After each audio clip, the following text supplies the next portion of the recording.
Okay, so thanks, Richard. And I'm going to introduce you into the BES validation exercise that we performed in this annex. BES stands for Building Energy Simulation.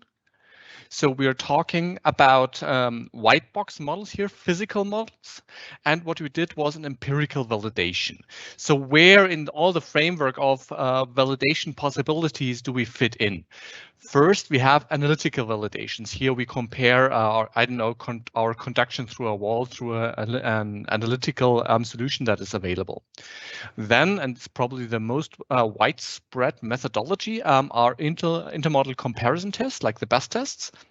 So you compare the results of a product with results of many other products, and these many other products set the boundaries that are okay or that are to be fulfilled. The problem here is that if you have an effect that's not considered in any of the comparative models, it will not show as deviation. For example, to be named, stratification might be an issue here. And then there's empirical validation. Empirical validation means we are comparing our programs or tools or whatever results to measured data. This can be on component level. This can be on test cell level, like simple single rooms, usually with with no attached other spaces standing in the middle of a free field, like it was, for example, done in the Annex 21, and whole house realistic data sets. So we and there are two to be named: the Annex 58, which focused mostly on the envelope and on solar processes, and the Annex 71, the one I'm showing now, which continued the idea of Annex 58 towards occupancy, airflow, and building services. The aims that we had in this annex were actually two. On the one hand, we wanted to create a high quality data set. This data set can be used for validation of BES software tools within the annex or afterwards, and also for training education purposes.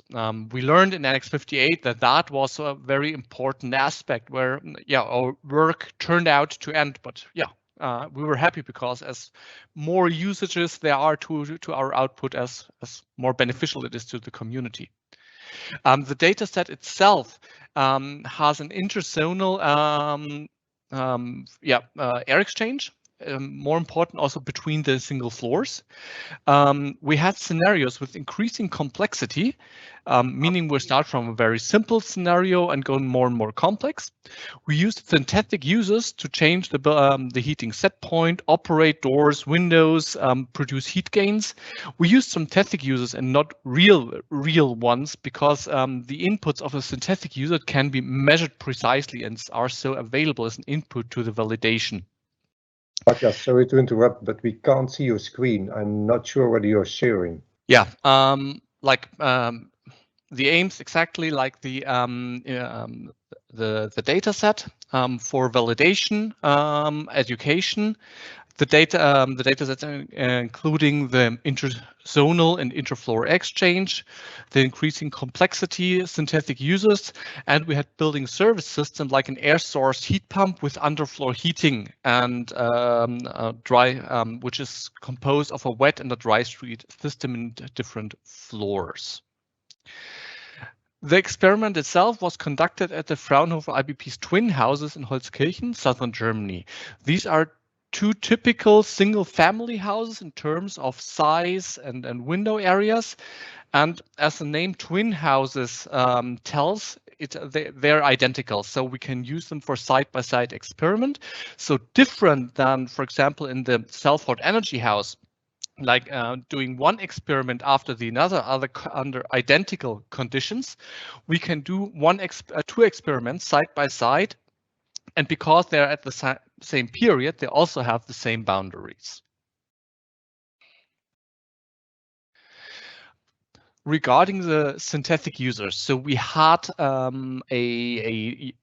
occupancy data, room-wise occupancy data from a European time use surveys, and we used those data to generate like heating profiles, set point profiles.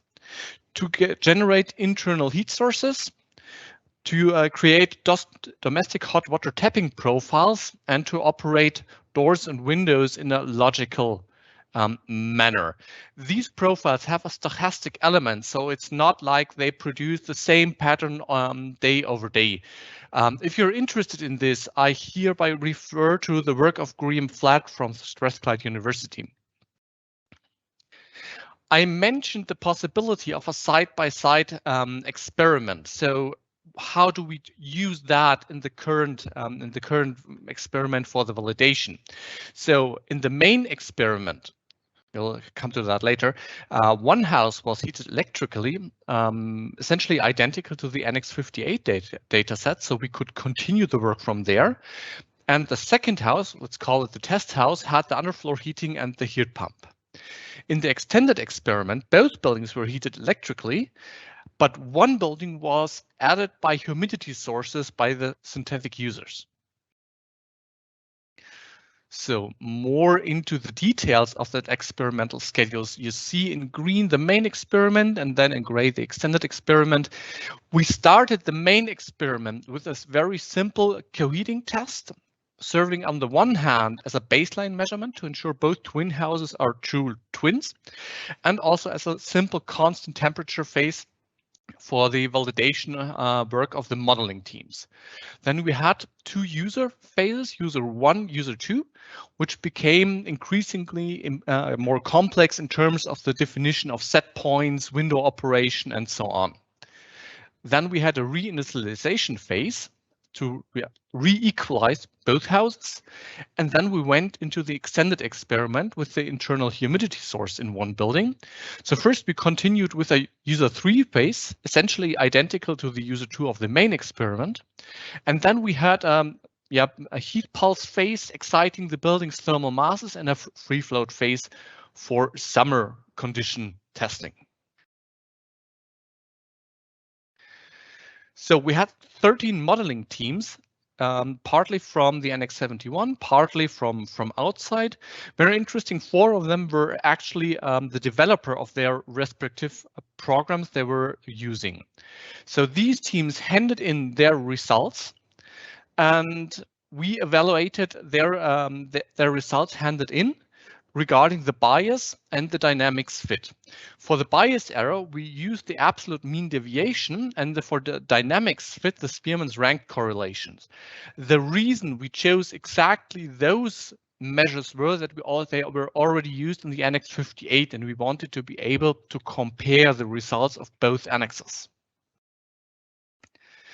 Obviously, I can only show you a short glimpse of the results that we got sent in by the modeling teams. So you can see here the results of the air temperature, mean air temperature of one of the twin houses of the user 2 phase. So this is the most complex scenario that we had. And we can see a very wide spread between the modeling teams handing in results.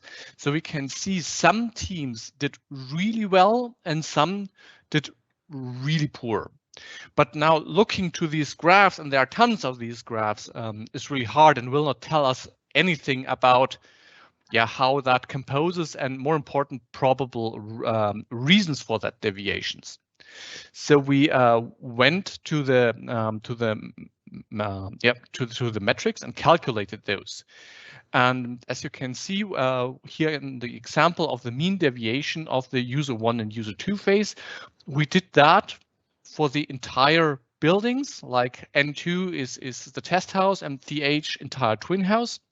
Then for the ground floor, for the attic, and for essentially we did that back down on room level, but I'm not showing that here.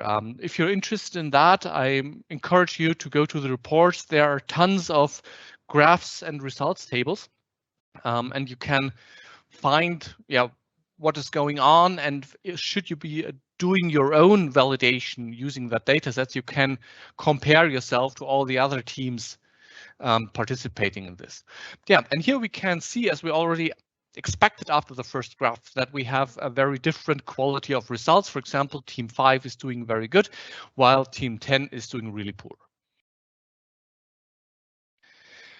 The Spearman, then we have the results of the coheating test. So this is our most simple test period that we had. And here, looking to team 5, we can see one thing very interesting. We can see that the bias mean deviation of team 5 is not very good, but actually the dynamics fit in the lower table is excellent. So this illustrates why it's always important to analyze both types of error differently, because they can pinpoint different reasons of errors. Okay, so to jump to the conclusions, we now have the high quality data set, which is freely available, as I should mention the Annex 58 data set, and it can be used for validation. May it be BES model, coheating test, simpler models. It can be used for training and education, or also for research and development, as we have already seen in the subtasks 2 and 3. The fault detection and diagnosis and the model predictive controls could also use that data sets.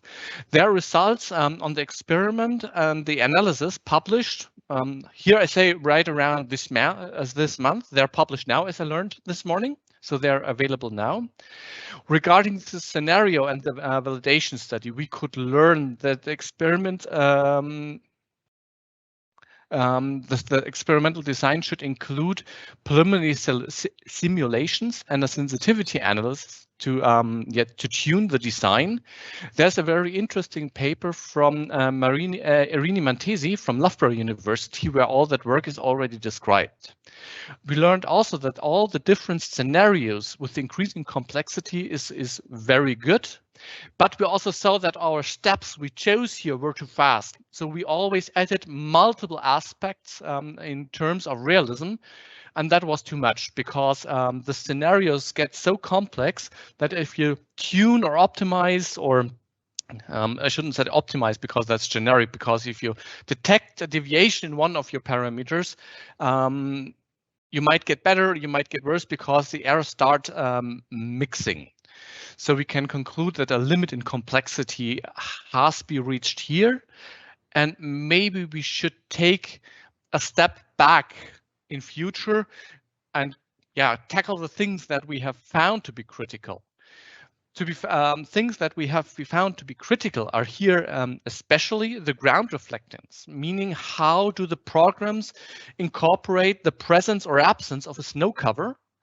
We also could see that the internal air exchange tends to be critical, especially the one between the floors. Some programs did really good with the air exchange between the rooms. And we could also see that stratification is still a problem. I especially want to point out the stratification, because most buildings do have their exhaust air from under the ceiling. And if you have a stratification of, let's say, 5 kelvins, which you can easily have also in a modern building when sun penetrates into the room, then you just calculate your exhaust air temperature at a very deviating level. Okay, thanks. That were a short introduction into the BES model validation and the data set that came with it. And I'm handing back to Richard. Thanks.